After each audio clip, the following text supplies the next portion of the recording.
Hello everyone, welcome to my channel. आज हम इस वीडियो में एंडोसाइटोसिस एंड एक्सोसाइटोसिस के बारे में डिटेल में डिस्कस करेंगे। सिंपल से टॉपिक है, सिंपल सा कॉन्सेप्ट है। ये प्रॉपर नोट्स आपको प्रोवाइड करूंगा जो आपके बीएससी सेमेस्टर एग्जाम्स के लिए बहुत हेल्पफुल होगा। सो एंडोसाइटोसिस क्या होता है? Endocytosis is a cellular process by which cells internalize substance from the external environment by engulfing them into a membrane bound vesicles formed by invagination of the cell membrane. ठीक है, तो ये simple सा definition है endocytosis का। Basically endocytosis एक cellular process होता है जिसमें जो सेल्स होते हैं वो बाहरी सब्सटेंस को जो है अपने अंदर लेते हैं। ठीक है, इनगल्फ करते हैं वेसिकल्स बना के। ठीक है, जैसे यहाँ पे आप डायग्राम में समझ सकते हैं। ये सेल है, ये न्यूक्लियस है, ये लाइजोसोम्स है और ये पार्टिकल्स है। कोई भी जो है सब्सटेंस है।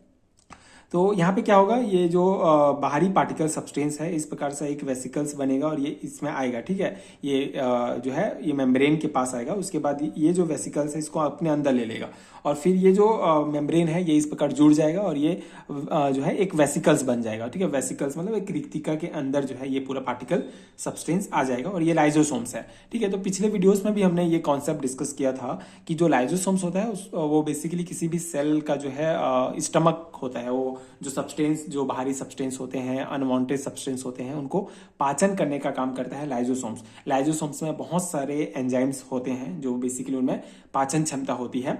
तो ये जो वेसिकल्स रिक्तिका बना है जिसके अंदर हमारा ये अनवांटेड पार्टिकल्स है, ठीक है, एक सब्सटेंस रखा हुआ है, तो ये क्या करेगा, ये लाइजोसोम्स के साथ ये रिक्तिका जो है जुड़ जाएगा और इस प्रकार से जो है एक स्ट्रक्चर बनाएगा जिसको फेगोलाइजोसोम्स कहा जाता है। फेगोलाइजोसोम्स मतलब कि जो वेसिकल्स है वो लाइजोसोम्स से जुड़ गया। और ये जो लाइजोसोम्स के अंदर जितने जो एंजाइम्स हैं वो बेसिकली अब क्या करेंगे, वो जो अनवांटेड पार्टिकल्स है इसको पाचन करने का काम करेंगे। इस प्रकार से पाचन करेंगे। उसके बाद फिर ये जो फेगोलाइजोसोम्स है ये जो है इस प्रकार से बाहर निकल जाएगा, मतलब मेम्ब्रेन के पास आएगा और इस प्रकार से ये पूरा जो है बाहर निकलेगा और ये इस प्रोसेस को क्या कहेंगे, एक्सोसाइटोसिस कहेंगे। ठीक है, तो सिंपल सा कॉन्सेप्ट है, प्लाज्मा मेम्ब्रेन के द्वारा किसी बाहरी पार्टिकल्स को जो है अपने अंदर लेना। ठीक है, उसको जो है क्या कहा जाता है, एंडोसाइटोसिस कहा जाता है।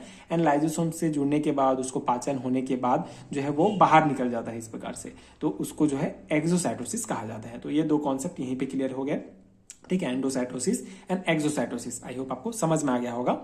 The process of ingestions in accomplished by phagocytosis and pinocytosis. अब यहाँ पे जो एंडोसाइटोसिस है ये मतलब किस प्रकार से जो पार्टिकल्स है वो अंदर जा रहा है सेल्स के अंदर, इसके भी दो टाइप होते हैं, फेगोसाइटोसिस एंड पिनोसाइटोसिस। अब इस कॉन्सेप्ट को भी समझ लीजिए, बहुत सिंपल से कॉन्सेप्ट है।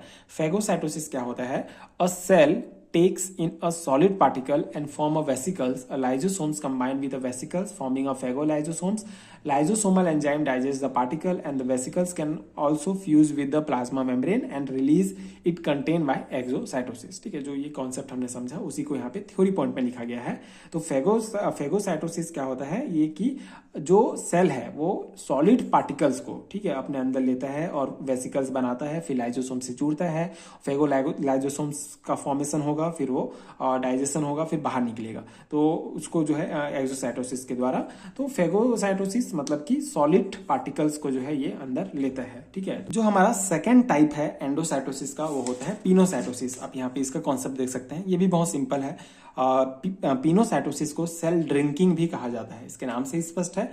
इसमें जो भी पार्टिकल्स होगा वो बेसिकली जो है लिक्विड के फॉर्म में होगा। In this process fluid or liquid is ingested. First of all, a thin long pinocytosis tube is formed. Due to this, the fluid enter a vesicles which is called pinocytic vesicle or pinosomes. ठीक है, तो basically इसमें जो भी particles sales अपने अंदर लेगा वो लिक्विड या फ्लूइड के फॉर्म में होगा। ठीक है, लिक्विड फॉर्म में होगा। तो सबसे पहले क्या होगा, यहाँ पे डायग्राम से ही आप समझ सकते हैं। यहाँ पे देखिए डायग्राम ये है। तो इसमें क्या हो रहा है प्रोसेस, ये प्लाज्मा मेम्ब्रेन हो गया, ठीक है, और ये फ्लूइड पार्टिकल, ठीक है, लिक्विड फॉर्म में है। तो ये प्लाज्मा मेम्ब्रेन एक वेसिकल्स इस प्रकार से बनाएगा। ठीक है, इसको पिनोसाइटिक वेसिकल्स या पिनोसोम्स कहा जाता है।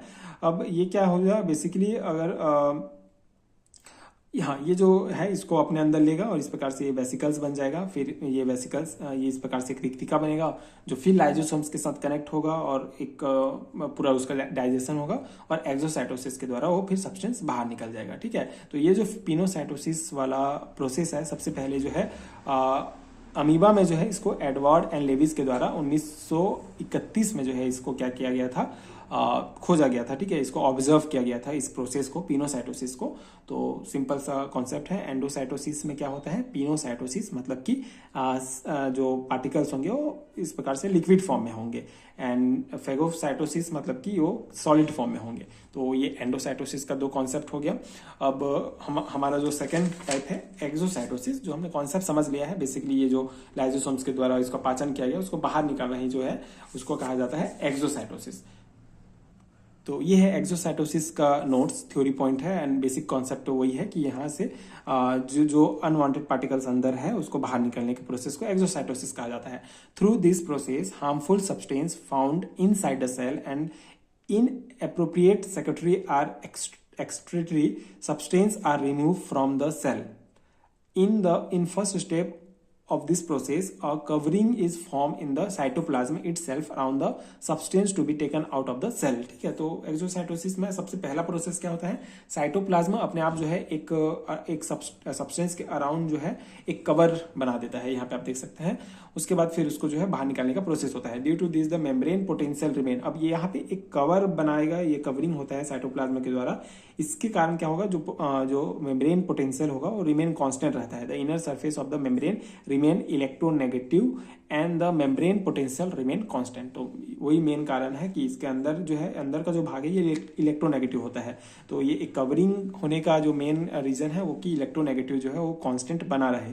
ठीक है, तो इसीलिए सबसे पहले साइटोप्लाज्म के द्वारा ये जो अनवांटेड जो हमारा एंडोसाइटोसिस के द्वारा जो अंदर लिया गया है, लाइजोसोम्स के द्वारा जिसे पाचन किया गया है, जो पार्टिकल्स है उसको इस प्रकार से एक जो है ये एक्सोसाइटोटिक वेसिकल्स है, एक कवरिंग होगा। उसके बाद फिर इसको जो है प्लाज्मा मेम्ब्रेन के द्वारा बाहर निकाल दिया जाएगा। ठीक है, तो इसी को यही जो है स्टेप है एक्सोसाइटोसिस का, यही मेन कॉन्सेप्ट है, प्रोसेस है। तो ये है एंडोसाइटोसिस एंड एक्सोसाइटोसिस का डिटेल।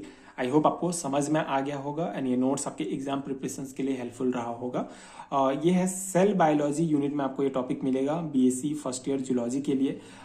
सेल बायोलॉजी के और बहुत सारे वीडियोस मैंने अपलोड किए हैं अपने चैनल में। उसका एक स्पेसिफिक प्लेलिस्ट आपको नीचे डिस्क्रिप्शन बॉक्स में मिल जाएगा, आप चेक कर सकते हैं। वहाँ आपको सभी टॉपिक्स डिटेल में मिल जाएंगे, जहाँ आप एक एक करके वीडियोस देख सकते हैं, अपने एग्जाम की तैयारी कर सकते हैं। इसके अलावा अगर आपको हैरिटन नोट चाहिए पीडीएफ फॉर्म में, तो उसके पीडीएफ स्टोर का लिंक भी आपको नीचे डिस्क्रिप्शन बॉक्स में मिलेगा, आप चेक कर सकते हैं, वहाँ से नोट्स डाउनलोड कर सकते हैं।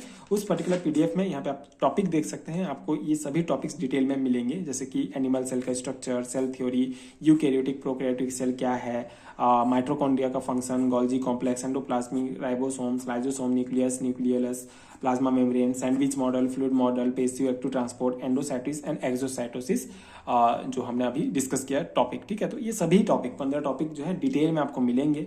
टोटल 30+ पेजेस के नोट्स हैं जो डेफिनेटली आपके एग्जाम प्रिपरेशन के लिए बहुत हेल्पफुल होगा। तो अगर आपको नीड है सेल बायोलॉजी का हैरिटन नोट्स, तो नीचे आप डिस्क्रिप्शन बॉक्स में दिए गए लिंक के थ्रू नोट्स डाउनलोड कर सकते हैं। इसके अलावा स्क्रीन पर आपको एक व्हाट्सअप नंबर दिख रहा होगा, उसमें भी आप मुझे हैरिटन नोट्स के लिए कॉन्टैक्ट कर सकते हैं। एंड अगर वीडियो हेल्पफुल है तो आगे और वीडियोस के लिए चैनल के साथ जुड़े रहिए। Thank you so much for watching.